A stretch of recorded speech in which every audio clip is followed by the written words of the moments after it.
Bonjour, bon, nous allons faire la correction, enfin finir la correction de ce fameux TD numéro 3, exercice 2. Alors d'abord, parce que j'ai été surpris de voir ce qui pouvait bloquer certains étudiants. On va reparler un petit peu aussi des valeurs numériques. Euh, et puis pour ceux qui n'ont pas encore suffisamment assimilé, travaillé, je tiens à vous dire quand même que le problème, ça ne sera pas juste une tôle au contrôle d'électronique qui aura lieu, parce qu'il aura lieu, hein, et qu'on vous demandera de savoir faire ce genre de choses, mais c'est que c'est quelque chose qui va être nécessaire de maîtriser pour la suite du semestre 2 en électronique, où on va même encore augmenter le degré d'analyse, euh, l'efficacité des méthodes, hein, indiquer d'autres méthodes encore plus efficaces pour les analyses, qui simplifient, et qui simplifient quand on a bien compris euh, déjà le raisonnement de base, avec les transformés de Laplace notamment, et que en plus tout ceci sont des acquis indispensables pour pouvoir aborder le semestre 3 sereinement. Hein, donc je vous l'ai déjà dit plusieurs fois, et c'est pas vrai que pour cette matière, hein, mais en tout cas là, c'est sûr que c'est complètement vrai. Ce n'est pas en se disant que bon, bah, j'ai zappé un truc, c'est pas très grave, je vais quand même continuer à avoir mon bout de papier à la fin. Ben non, ça va pas fonctionner du tout comme ça. Donc bref, du coup, comme d'habitude, je râle, je gueule, mais au final, je vous donne quand même des réponses. Hein, comme ça, après, vous n'avez pas d'excuses pour dire que vous ne comprenez pas. Euh, et puis pour ceux qui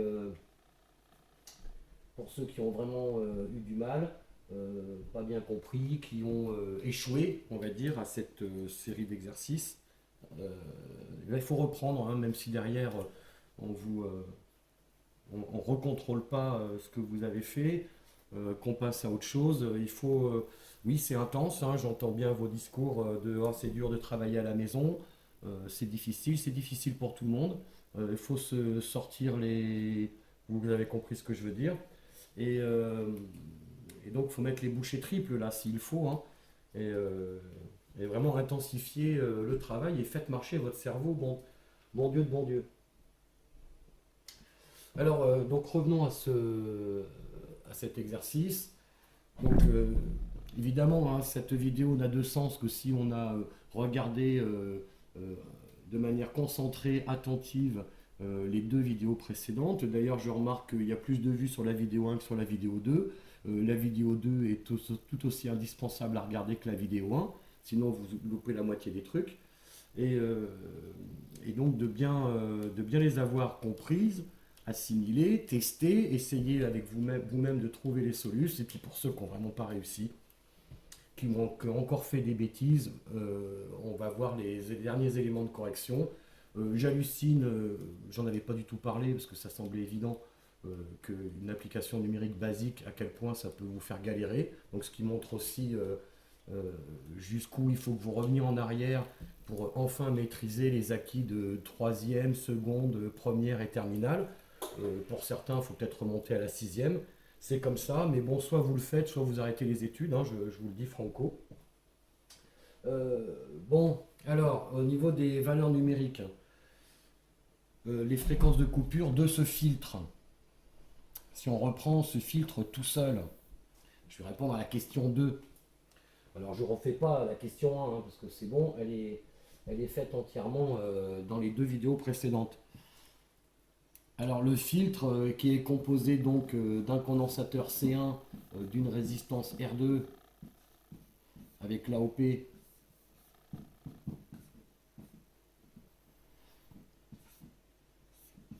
une résistance R1 qui va à la masse. Ceux qui ne mettent pas la résistance à la masse, ils ne font pas un montage électronique correct, ça ne fonctionne pas, ça ne veut rien dire. En tout cas, ça ne veut pas dire ce que l'on est en train de calculer. Donc on est rigoureux déjà dans l'écriture du schéma. La résistance R2 vaut 10 kΩ, le condensateur C1 vaut 100 nanofarad. Et donc l'expression de la fonction de transfert, c'est pour celle-là, c'est A, etc. 1 J oméga sur A oméga 1 que divise 1 plus J oméga sur oméga 1. On a vu l'analyse que ça faisait un diagramme de Bode avec, on commence à 20 log de A, à partir de oméga 1, on a une décroissance à moins 20 dB par décade, et à partir de A oméga 1, on a à nouveau une asymptote plate à 0 dB.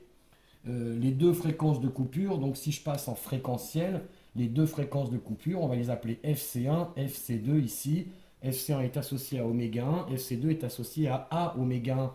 Elles sont là, hein, je vous l'ai déjà mis en évidence, là et là. Les deux pulsations de coupure, donc les deux fréquences de coupure. La fréquence de coupure FC1 est donc liée à oméga 1 par la relation oméga égale 2πf. Ça doit, à nouveau, j'en ai déjà parlé, vous avez déjà entendu le dire, ça doit sonner comme une chanson. Oméga égale 2πf, point. Il y a des trucs qu'il faut quand même connaître par cœur et rapidement. Et du coup, si oméga égale 2πf, f égale oméga sur 2π. Voilà. Et que comme oméga, le oméga 1, on a dit que ça valait 1 sur R2, c'est 1. C'est ce que donne le calcul. C'est comme ça qu'on définit oméga 1. Hein, pour les quelqu'un qui dit ouais, mais je prends quoi comme résistance, comme condo? Mon Dieu, bon, j'arrête de râler, mais bon, vous êtes vraiment fatigant hein, pour certains. Bon, bah, ça fait, je remplace oméga par 1 sur RC, et le résultat, c'est pas 2pi sur RC, c'est pas 2pi RC, c'est pas je sais pas quoi, c'est des maths de niveau collège, là, hein, on en est. Hein. Donc c'est oméga, je le remplace par 1 sur RC, avec le 2pi qui reste toujours en division, ça fait oméga, ça fait F égale 1 sur 2pi RC. Voilà, point. Donc, maintenant, plus qu'à faire l'application numérique. Donc, vous allez faire des applications numériques avec des cas comme ça, où vous allez me lâcher un peu vos caltos. Hein, arrêtez de faire les neuneux aussi là-dessus. Genre, oh là là, il y a plein de zéros, c'est trop dur, parce que faire 10 fois 10, c'est trop dur. Hein.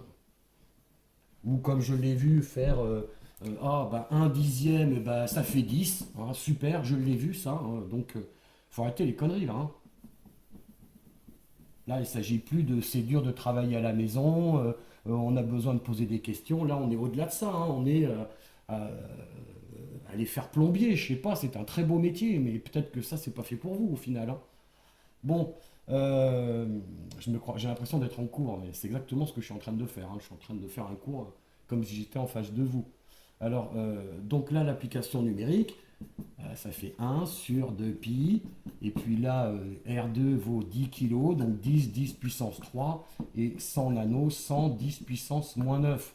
Commencez à maîtriser un petit peu les puissances.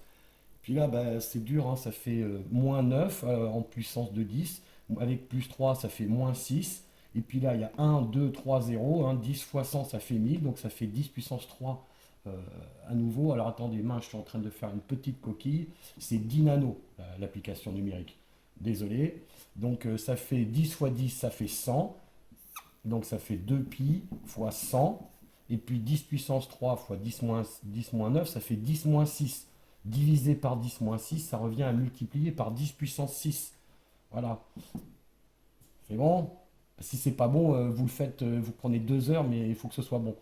Et 10 puissance 6 que divise 100, ça fait 10 puissance 4.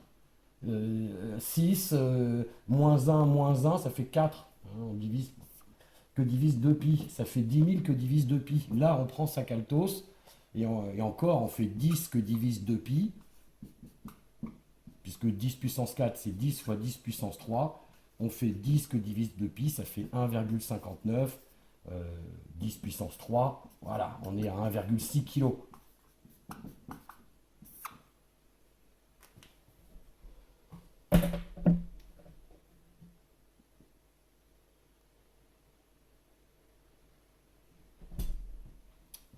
C'est la première fréquence de coupure.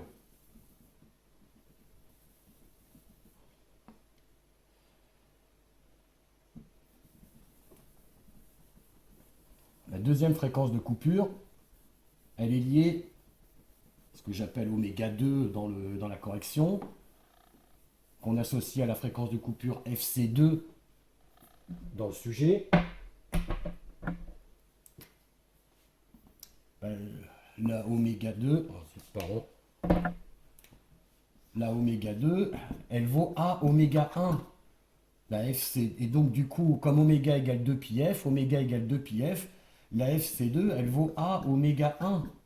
Le A est environ égal à 50, pardon, AFC1.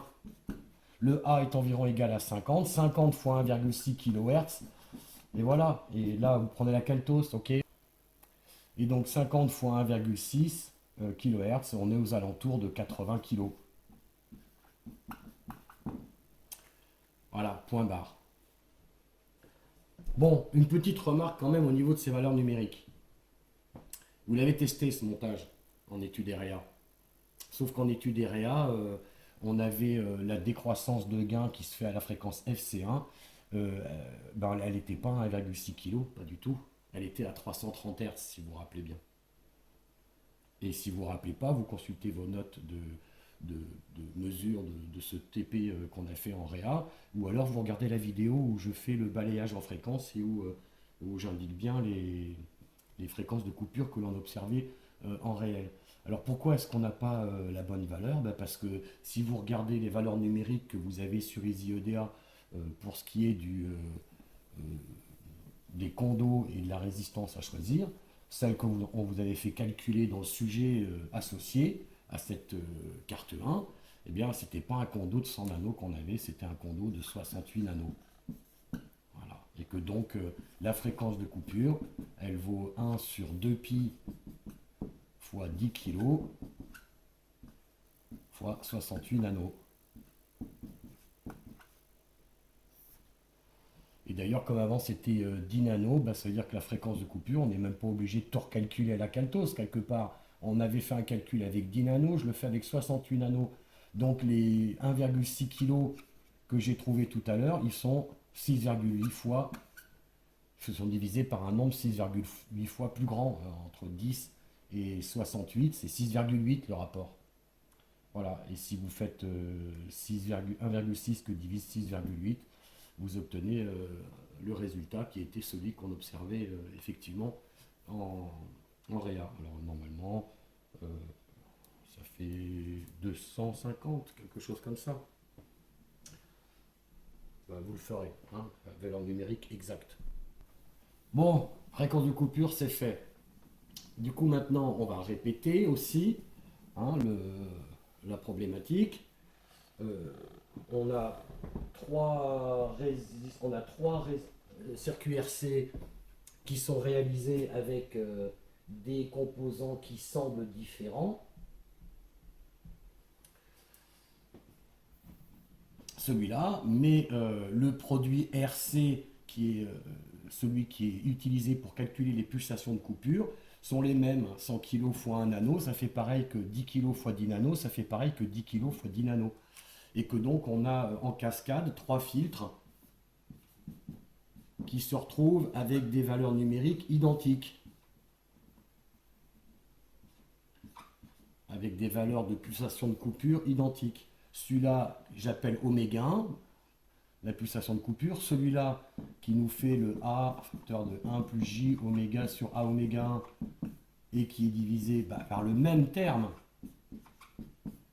C'est le même terme que lui, numériquement. Hein.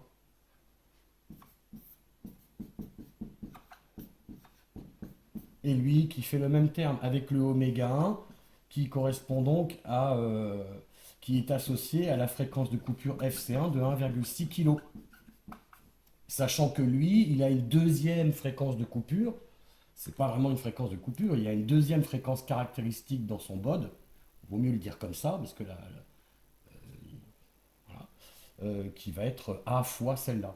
A fois plus grande que cette FC2 qui est A fois plus grande que FC1. Alors je dis, et je rappelle, puisque là aussi j'ai eu plusieurs idioties là-dessus, que ce truc-là, cet élément à AOP en filtre actif, n'est pas un passe-bas. Ce n'est pas un passe-bas. il amplifie les basses fréquences alors que d'un facteur A, alors qu'il n'amplifie pas les hautes fréquences, mais il ne les supprime pas complètement les hautes fréquences. Il fait fois A en basse fréquence, il fait fois 1 en haute fréquence, donc ce n'est pas un passe-bas. Le nom, je vous l'ai déjà donné. Le nom, c'est le nom qu'on a pris pour nous, qui n'est pas un nom officiel, c'est booster de grave, parce que c'est plus l'application avec laquelle on l'utilise. Ici, le nom officiel, c'est déphaseur. Ça parle beaucoup moins, parce que ça a trait à son comportement en phase. Un autre nom, c'est... il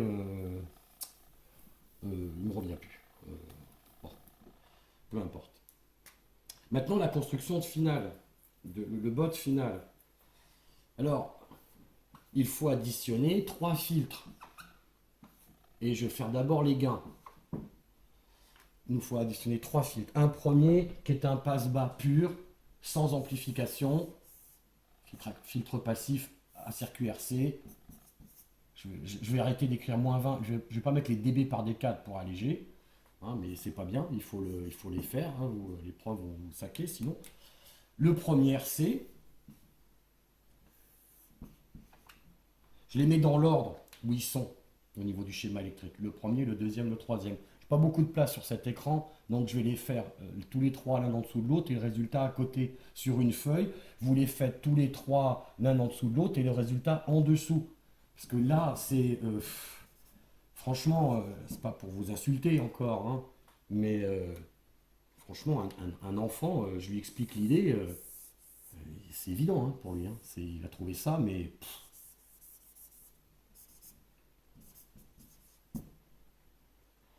Là, on est à 20 log de A. Voilà, il est comme ça. Et ce que vous faites toujours mal parce que vous êtes des souillons, ben, c'est qu'on n'arrête pas de dire que les oméga 1 du premier filtre, du deuxième filtre, du troisième filtre sont à la même valeur. Donc on cale et on dessine rigoureusement les axes bien alignés et les oméga bien alignés. Comme ça ensuite, on arrête son cerveau et on trouve les résultats quand même. Ce qui devrait un petit peu être dans vos capacités. Hein. Et là, le truc, la pente, elle ne s'arrête pas dans le vide. En vrai, elle continue à l'infini. Hein. Là aussi, elle continue à l'infini, partout. Ça ne s'arrête pas à un moment et puis il ne se passe plus rien. On ne peut pas la dessiner à l'infini, mais elle va jusqu'à l'infini. Donc la pente, elle existe bien au-delà de A oméga 1 ici. Puis là, on a une pente nulle et là, on a une pente nulle. Il faut raisonner en termes de pente. Ils sont alignés. Maintenant, je dois faire une addition. Alors évidemment, maintenant, je commence à mieux comprendre. Vu votre difficulté pour faire une division, je me dis que je comprends mieux pourquoi vous avez du mal à faire une addition. Parce que effectivement, 0 plus 20 log de A, il faut faire des études supérieures et très longues pour en déduire que ça fait 20 log de A. Ça plus ça plus ça fait une constante. Pour la somme des trois. Et puis quand est-ce qu'on arrête d'avoir ce résultat? À oméga 1, elles sont pareilles. À oméga 1, ça change. Ça change quoi? -20 plus -20 plus -20, je sais pas, -20. Quelqu'un a une calculatrice? -20 plus -20 plus -20. Ça fait -60. Ça décroît avec une décroissance, je perds 20 dB quand j'augmente d'une décade, je perds 20 dB quand j'augmente d'une décade, je perds, etc. Donc à la fin, quand j'augmente d'une décade, je perds 60 dB. Voilà. Et ce comportement-là va être vrai jusqu'à A oméga 1.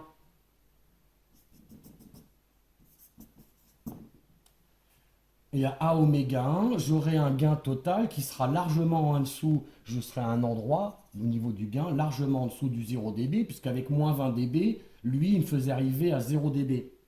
Donc, vous voyez bien, de toute façon, ça fait, au moment où on est à A oméga 1, celui-là, il fait 0 dB, celui-là, il a descendu d'une certaine quantité, celui-là, il a descendu d'une certaine quantité, donc là, on a descendu d'une certaine quantité. Attention, la quantité, c'est pas -20, hein.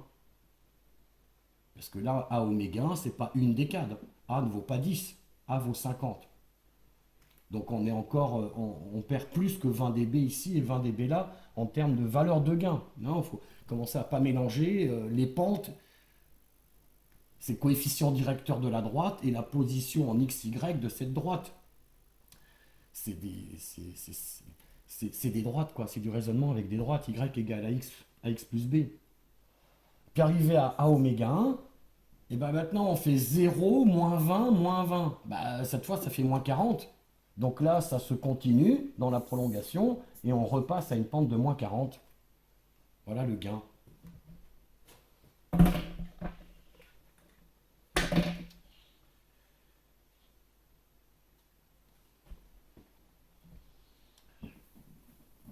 Et donc c'est un troisième ordre parce que le dénominateur va avoir, si on le développe, on va se retrouver avec un j oméga au cube.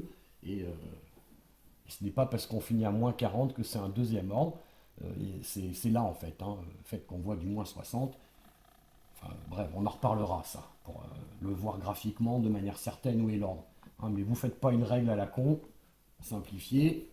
Pour l'instant, on va s'arrêter là déjà. Arriver à faire une addition, déjà, ça sera bien. Et c'est la même chose pour la phase. Il faut arriver à faire une addition. La phase du filtre passe-bas, on les représente en asymptotique. On sait qu'en vrai, ce n'est pas asymptotique. Le vrai comportement, il est régulier, mais difficile d'additionner. Déjà, vous avez du mal à additionner des constantes. Alors, additionner des courbes qui varient, évidemment, on aura encore plus de mal. Donc, la première fait ça. La deuxième, le filtre AOP, lui, il fait 0, moins 90, 0. Ici, on est à oméga 1. Partout, on est à oméga 1. Ici, on est à A oméga 1. Et la troisième, le troisième filtre, il fait comme le premier. Il fait de 0 à moins 90. Voilà. Et c'est encore à oméga 1 que le changement s'opère. Voilà. J'ai besoin de... Ai-je besoin encore de m'agacer? Hein? 0 plus 0 plus 0, voilà, 0. Moins de là à là, parce que là aussi, les phases, elles continuent à être à moins 90 de niveau asymptotique au-delà de oméga 1, sauf pour lui. Moins 90 plus moins 90. Vas-y Léon, sort ta Keltos. 3 fois moins 90, moins 270. Voilà, on peut faire un découpage en 3 sauts de 90 degrés. Et puis ce truc-là, c'est valable jusqu'à A oméga 1. Voilà. Et à partir de A oméga 1, moins 90, 0, moins 90, ça fait moins 180. Voilà, vous pouvez la regarder 10 fois s'il faut, si vous avez besoin. Voilà le comportement en phase. Si vous voulez, par curiosité, on peut parler du comportement réel. Maintenant qu'on a fait les asymptotes, parce que c'est comme ça qu'on fait les choses simplement, sans être obligé de sortir un ordinateur, de faire des calculs compliqués, puisque si vous voulez la courbe réelle, il faut calculer l'argument de lui, plus l'argument de lui, plus l'argument de lui, en faisant l'argument d'un nombre complexe. Donc déjà que l'addition est dure, la racine carrée d'une somme d'un carré pour le module et l'arc tangente d'un nombre, enfin bref, la phase d'un nombre complexe, évidemment, si on peut s'abstenir de le faire, c'est mieux.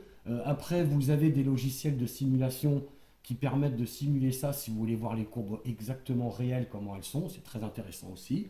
Hein, mais sinon, c'est très lourd de faire le vrai résultat par calcul. La première phase fait comme ça. Là, on est à moitié. La deuxième phase, elle fait comme ça en allant vers moins 90 avant de remonter. Où est-ce qu'on est exactement ici? Ça dépend de l'écart qui est ici, c'est très difficile. Enfin, c'est pas instantané là pour le coup. Là, normal, là qu'on galère et que la réponse ne soit pas facile à trouver. On peut toujours trouver la réponse à partir du moment où on est capable de faire du calculatoire un petit peu poussé. Et le résultat des trois additionnés, ça va faire, c'est les asymptotes nous le disent, on décroît. On a envie d'aller vers moins 270 et ça va remonter vers moins 180. Voilà la phase réelle, comment elle va faire. Ça peut paraître étrange, mais vous verrez qu'on verra des comportements de phase encore bien plus biscornus. Hein, ça existe. Et puis pareil pour le gain. Hein, on trouve des comportements de gain qui font des évolutions très bizarres, enfin très alambiquées. Voilà. Et pour ceux qui voient que des courbes qui captent rien, bah, je vous rappelle qu'il faut reprendre dès le premier cours de SE, hein, puisque là, tout ça, que ce soit le gain ou la phase, on est en train de parler des caractéristiques d'une sinusoïde qu'on met à l'entrée d'un système électronique et qu'on regarde la sortie de ce système, comment il se comporte, que ça fait une sinusoïde, et que quand on fait varier la fréquence, on se rend compte que l'amplitude de la sinusoïde entre l'entrée et la sortie change, le déphasage entre l'entrée et la sortie change, et tout ça, c'est ce que ça symbolise. Et pourquoi on ne dessine pas le comportement, pourquoi on passe à tous ces symboles-là? Eh bien, allez-y, amusez-vous à faire un descriptif du comportement d'un filtre en dessinant ce qui se passe dans la réalité physique des choses, c'est-à-dire avec les signaux temporels, c'est-à-dire avec des sinusoïdes, où il faut représenter leur variation d'amplitude, de déphasage et en plus de fréquence. Voilà, c'est bon. Même un tableau grand comme un amphithéâtre ne suffit pas à représenter ça. C'est pas possible de le représenter comme ça. Donc on passe à cette symbolique par les nombres complexes et par ces comportements fréquentiels, cette symbolique de variation, de gain, de variation d'amplification, qui représente donc la variation d'amplitude et la variation de phase. Bon, je crois que là, ça suffit. L'idée, c'est pas de faire une vidéo de 2 heures. Bon, moi, évidemment, je n'ai pas pu m'empêcher de vous faire une correction. J'espère qu'à un moment, vous allez profiter de ce confinement pour vraiment